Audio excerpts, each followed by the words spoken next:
আজকে সকালে ঘুম থেকে উঠে ভাবিনি এত সকাল সকাল কাজ হয়ে যাবে, এত সকাল সকাল বেরিয়ে যাব। দেখো আমরা তো সবসময় ঘরেই থাকি, বেশিরভাগ টাইমটাই আমাদের ঘরেই কেটে যায়, আমার তো কেটেই যায়। একটু সুযোগ পেলে যদি বেড়ানোর সুযোগ পায়, সেটা যে কোনো কারণেই হোক, একটু বাইরে বেরানো নিয়ে কথা। মানে বাইরে বেরালে একটু ঘুরে আসলে দেখবে অনেক কাজে মনও বসে আর মনটাও বেশ ফুরফুরে হয়ে যায়। কোথায় যাচ্ছে অবশ্যই বলবো, এমন কিছু ইম্পর্টেন্ট কাজ না, কিন্তু আজকে সকালটা আমার খুব ভালো গেছে।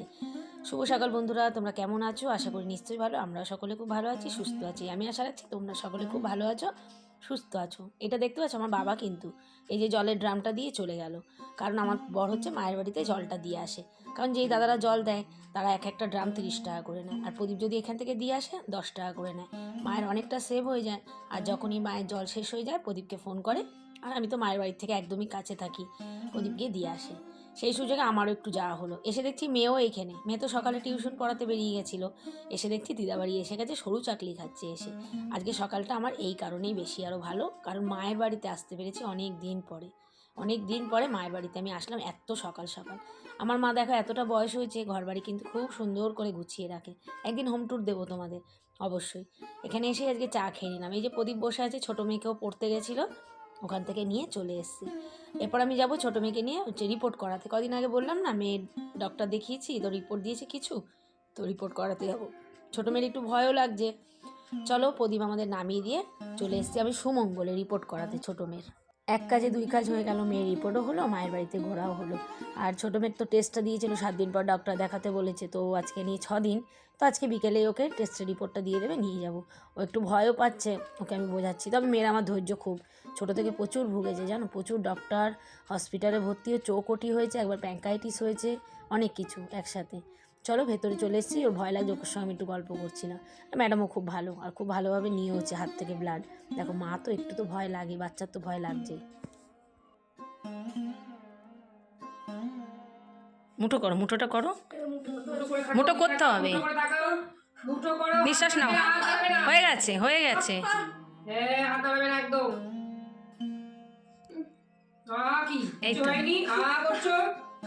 আসতেই তো নিল, বাহ, এই তো হয়ে গেল। অন্যদিন তো বৃহস্পতিবারের পুজোর ফুল প্রদীপে নিয়ে আসে, যেহেতু আজকে আমি বেরিয়েছি আমি বললাম চলো আমি ফুলটা নিয়ে নেবো।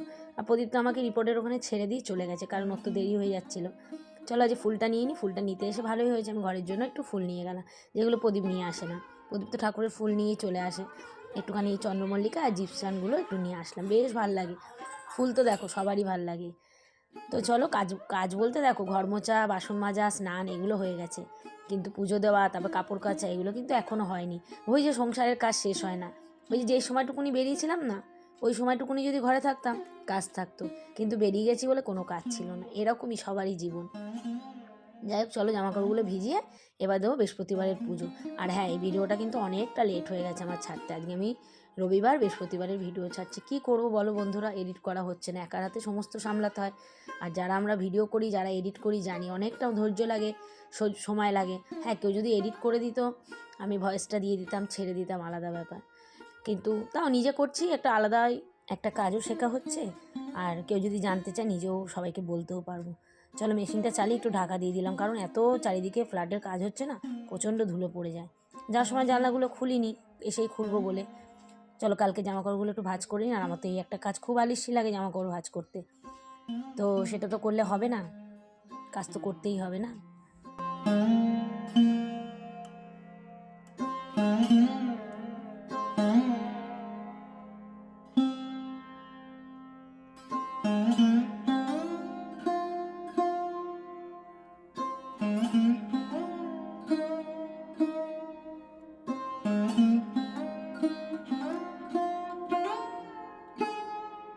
জামাকাপড় ভাঁজ করে চলে এসেছি একদম ছুট্টে ঠাকুর ঘরে।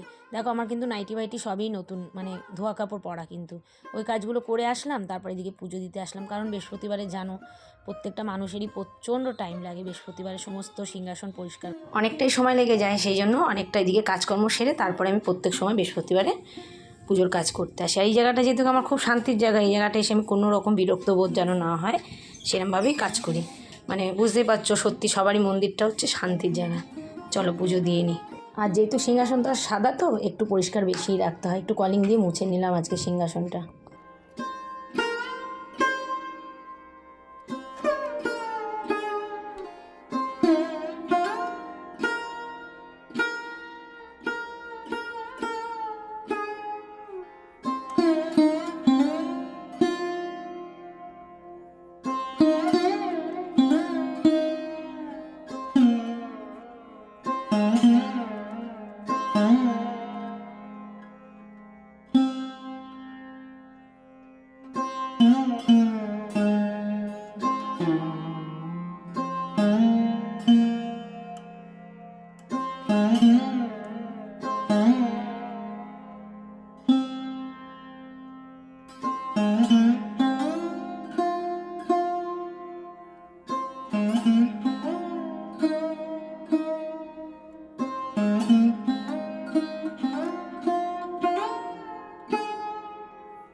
দিয়ে ছুটে চলে এসেছি রান্নাঘরে, যাওয়ার আগে ভাতটা ধুয়ে রেখে গেছিলাম। প্রদীপ আবার অনেক বেলা যেন মাংস পাঠিয়েছে, তো ভাবছিলাম আজকে আর মাংস টাংস করবো না, চলো ভাতটা চাপিয়ে এদিকে সবজি টবজি বার করে নিই, কী রান্না করবো না করবো।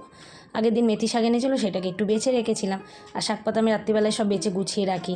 তো রান্নার সময় এই আর কি সুবিধা হয়, খুবই প্রচণ্ড সুবিধা হয়, যে বার করে ধুয়ে মানে বেছে ধুয়ে রান্না করতে গেলে না একটু বিরক্তই লাগে।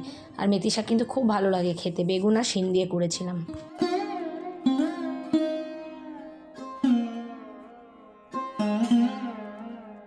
মায়ের বাড়ি যখন গেছিলাম মা আমাকে বলেছিল যে থাক, গিয়ে পুজোটা দিয়ে আয়, বৃহস্পতিবারের পুজো, আমার বাড়ির থেকে তো খুব একটা দূর না, তো আমি রান্নাবান্না করি, অনেক দিন পরে এসছিস। কিন্তু আমি বললাম না মা, অন্য দিন আসবো, এইভাবে হুটোপাটি করে আবার বাড়ি আসবো, পুজো দেবো, আর ঘরে আসলেই দেখবে কাজ শুরু হয়ে যায়, কাজ থাকবেই, কিছু না কিছু কাজ বেরাবি।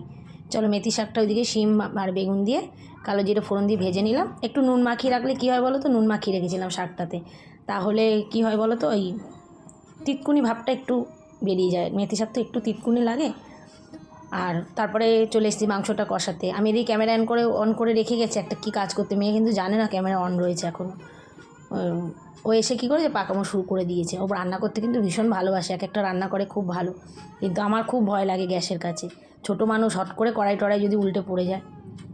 দেখেছো, মানে রান্না করার জন্য একদম পাগল। আর খুন্তি নাড়ার কিন্তু খুব কায়দা আছে, কোনো রকম একটু ঠেলে টুলে সরিয়ে দিয়েছি, এখনও জানে না, এবার টের পেলো আমি যে ক্যামেরা অন করেছি। খুব বদমাইশি করে, স্কুল যায়নি তো খুব জ্বালিয়ে মারছে। বলেছিলাম স্কুল চলে যা, বলছে ইঞ্জেকশান দিয়ে কি স্কুল যাওয়া যায়, আমাকে বলছে। যাই হোক, ধনেপাতার চাটনি বেশ কদিন ধরে আমরা খাচ্ছি, রোজই খাই বলতে গেলে, খুব ভালো লাগে ধনেপাতার চাটনি এখন খেতে।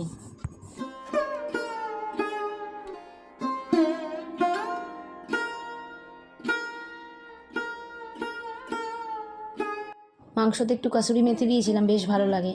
খাওয়া দাওয়া করে এবার যাবো ছুটতে ছাদে, বেলাও গড়িয়ে গেছে, মানে কোথা দিয়ে যে সময় চলে যায় কিছুই টের পাই না।